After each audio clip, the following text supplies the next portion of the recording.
Hello again, boys and girls. Welcome to Elliott Wave Sport. This is the chart of injury against the USDT. This is for hourly time frame. So this is the current wave count, which I think it's very interesting at this point because if you look from this low of 634, we had five waves unfolding, which completed at 1548. So you can clearly see our leading diagonal and a contracting variety for wave one, and then our wave two, and then wave three right here with an extended fifth wave, and then we had our fourth wave right there as a flat, because if you look here, we have what looks like a zigzag, and then our wave B as an expanded flat, and then our five waves to the downside to complete our wave C of 4. So what is interesting is a phenomenon that we rarely see in the market, but it does happen, whereby you will see a diagonal extending itself in terms of price span. And this is what we actually got to see right here, because if you look, this is our leading diagonal, ending diagonal. Of course, we know the formation, it should be 3 3 3 3 3. So if you count from this low right here, we have 1, 2, and then 3, 4, and then 5 to complete our wave A, and then that's A, and then B and C, and then we had this sort of a complex correction to the downside to complete our wave 2, and then 3, 4, 5. So this is now a diagonal. Again, this is something you will really see. At first, I heard it about from Robert Balan in his book. So let me zoom in closer now to this decline, from 1548 till 1040. So we had our A, B, and then we had 1, 2, 3, and what looks like a triangle, wave 4, and then we had our wave 5 of C.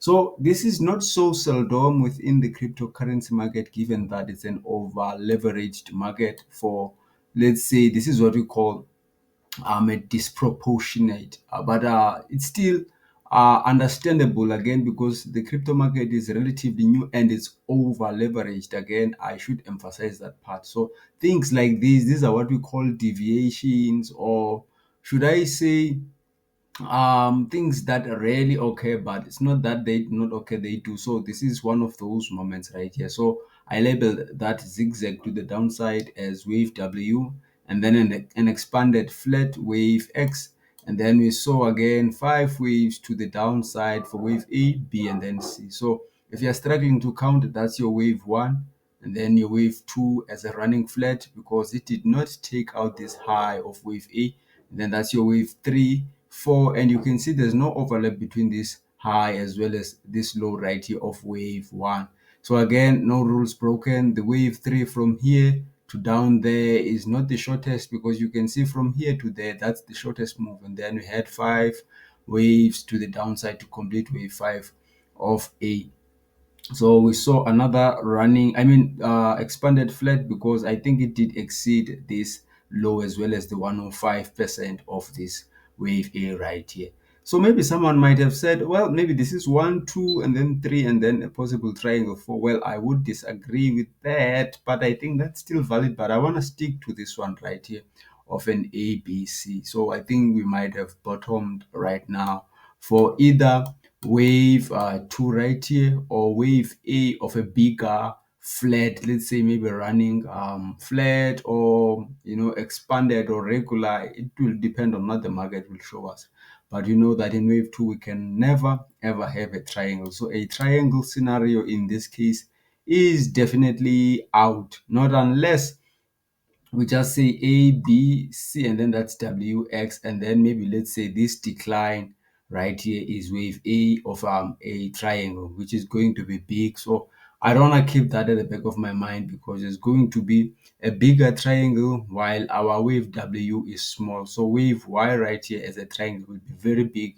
in relation to wave W. So for now, I am extremely bullish here on injury, but the point of confirmation will come into play at 12:36, and then a push higher, which should literally take out this upper boundary of this corrective channel, will be one of many confirmations, and then there's high. But I do expect the prices to continue to push higher here in the long term, because if I just go to the daily time frame, I think this rally is very, very young. One, two, three, four, five right there. So this can be one, two, or A, B. Either way, we should see five waves to the upside, which is going to complete either a zigzag or maybe progressive move to the upside, which will be an impulse. Either way, we should target at least for this move right here, minimum of 25, 37 there at least, or 30 somewhere there. You see it's 25, 44.